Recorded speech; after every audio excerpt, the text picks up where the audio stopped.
From a pure chess perspective, this is one of the most impressive games I've ever seen in my life. You're talking top 10, top 20. Context is everything. I'm going to show you why I'm saying that as we move through this game, as we get towards the end of the video. Let's introduce the characters here. We've got Arjun Erigaisi with the white pieces. He's a 2800 levelish player these days, or a bit under, but so strong, so well prepared. He's playing at Tartar Steel Chess Tournament here, and his opponent is a chess prodigy from Turkey, Yaz Khan, just 14 years old, the fastest ever to 2600, now breaking even 2650. He is really playing with the big boys now, and he's played some out of this world games. This is what happens when you pair the madman with the white pieces with the tactical genius that's Yaz Khan. The Indian player opens with the English here in the Netherlands against the Turkish youngster. We see a Sicilian with colours reversed. This is the main move, but Arjun takes us into a deep dark forest here, starting with this move. Knight f6, tucks that bishop into the banana hammock. You could push with d5, but Yaz plays pawn to c ships, wants to set up a big centre. White could now go d4, because if takes and queen takes, there's no knight c6, annoying that lady, but we get knight f3. It encourages the pawn onwards. The knight centralizes. And pawn d5. It allows Yaz Khan to set up a connect 4 on move 5. He does win himself a day out with the chess men in black. There they are. Great bunch of lads. The galaxy is well defended for now. But Arjun's got something prepared to fight back against it. He starts with this pawn push. We've seen this before in grandmother games, the top guys in the world. The knight is attacked now. This is a more unusual move. Knight b3. And it's as of move 7, in the words of the great Agadmator, that we've got a brand new game. At least according to the chess.com database, or Ask Jeeves, or Chat PTSD. I can't see this played anywhere else here. The pawn's attacked. It's about to collapse. So castles is played, and now e3. I mean, what a fun and fascinating opening this is. We can see the idea, of course. There's all these pieces converging. So we get up the upside down bathtub here. The knight now jumps in. What a random, wacky position. Queen heading to c2, and the threat is pawn c5. You know, there's enough pieces supporting that push, and then bishop takes c3, and then your knight's out on a limb. So that's why check is played. It's the first only move. It's what this blue exclam means, to keep the position balanced here. King h1 playable, then the knight could hop back and check. So you do have to take if you want to play for advantage with white. Of course Arjun does. He now slides the rook to d1. Pawn c5 is a threat. Once again, you're going to hoover up this pawn, or vacuum as you might say in the States. We like to call it a hoover here. So d4 is played, cements this one, and if you can get c5, you're in dreamland.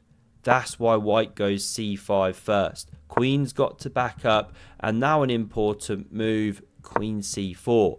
There's so many only moves in this game because it's so incredibly tactical and complicated. I've no clue where Yaz's preparation ends. Obviously Arjun's is deep. He's going to win back the pawn, and Yaz now plays another only move, knight a6. You have to pick up the c-pawn via a6 and not via d7. It's important that the queen keeps tabs with this, so that after queen takes, this is the game, you can play queen recaptures, knight takes, then pick up this pawn here. Many moments in this game, we can go off on sidelines. I'll try and keep it to main line. It's so crazy. Bishop recaptures played to cover the knight. Another only move now to stay in the game. Castle's queenside, it's played.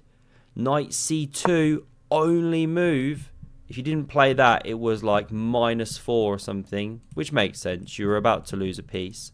So you cover the bishop here, and now again, another only move to keep the balance. Rook h e8. So again, you're threatening to win a piece. And it was important to go with this rook and not this rook, because this one's well placed, covering some d4 ideas. Let's not go there. There's only one move here to keep a balance. If you take, then that's no good. What's the follow-up? Rook takes on e2. Really strong, hitting the knight and then checking. So actually, you have to play king f2. Cover the bishop and cover the e-pawn here. In the game, we didn't see any take stuff here. We saw the excellent knight b4. It's again the absolute top move. This is move 19. I've never come across anything like this in Lotus Chess, the app I use to practice openings. I'm not sure you'd find this there. It's so deep. Knight ba3 covers this knight here from the take. And now the absolutely awesome. This is a brilliancy. Again, it's an only move. This game blows my mind. Rook takes on e3. I mean, look at the crowd. They're going absolutely wild. Who is this kid? I mean, the accuracy that he's bringing here. He's run into Arjun's prep. He's basically playing stockfish right now. And he's holding his own.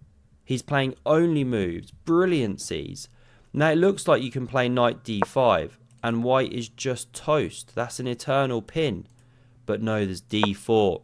And now white's completely winning. It's just really good for white. Same problem if you tried to pile up with this. There's d4. So because of that, there's only one move here that keeps black in the game. You don't find it, you're dead. I mean, Arjun must have been sat there like, who is this guy? Bishop e6. So far from obvious. I mean, I guess you want to back up. You know, sometimes g4 and you get entrapped, but not that soon. You've got a knight problem here. This now pressures down here, and I tried to play some natural moves. You know, what if b3? Trying to jump in. Well, the trouble, now knight d5. And this time if d4 takes, you're on the rook, so king takes, but your knight's loose after you went b3. Okay, makes sense. What if we jump with the knight first then? Surely this is fine. Nope, takes. Knight can't take, it's pinned, so pawn takes, and now we get the rook sliding over. Now the piece is dropping, no rook d3 or knight takes. That's it, it's game over. a3 takes with check, and away we go. So you can't play any kind of natural unraveling moves. So we saw the move pawn d4. It is good.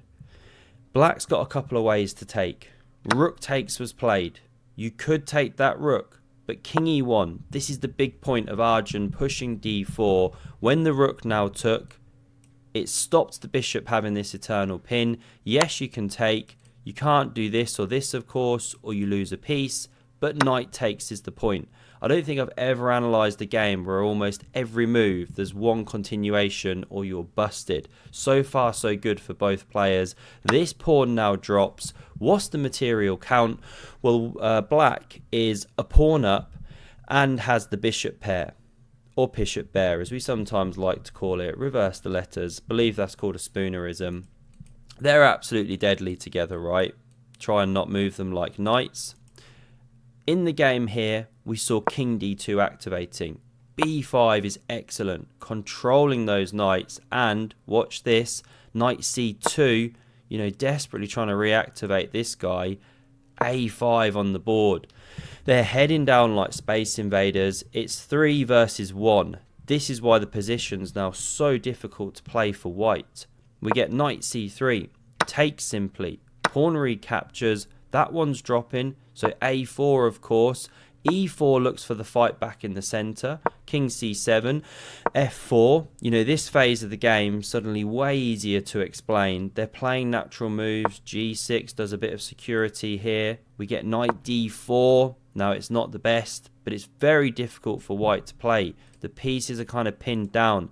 These guys are controlling so much of the board. The pawns are cementoed. The king's coming in. It's just a dream of an endgame for black. Bishop c4. Obviously, you get to whisper, stack my bishop. Can't wait for that one to get delivered. I am going to get that in the post.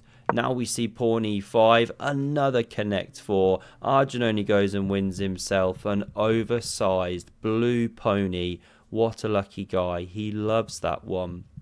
Now we see the bishop back up, and it's clearing space for the pawn push. G4, looking for the counterplay with the 4 on 3, but of course it's so much slower. And the moment you do this, well, look at the power of this one, spraying in every direction. An osprey, you could say, some kind of bird of prey. I think it's a bird of prey, right? Now we get c5, knight stumbling backwards, and king c6 simply. Yes, this one can improve itself, but what a square, what a position, what a domination. Now the way the engine wants to play here is with something like c4, b4, g5. Sort of lock things up here and try and hold on for dear life.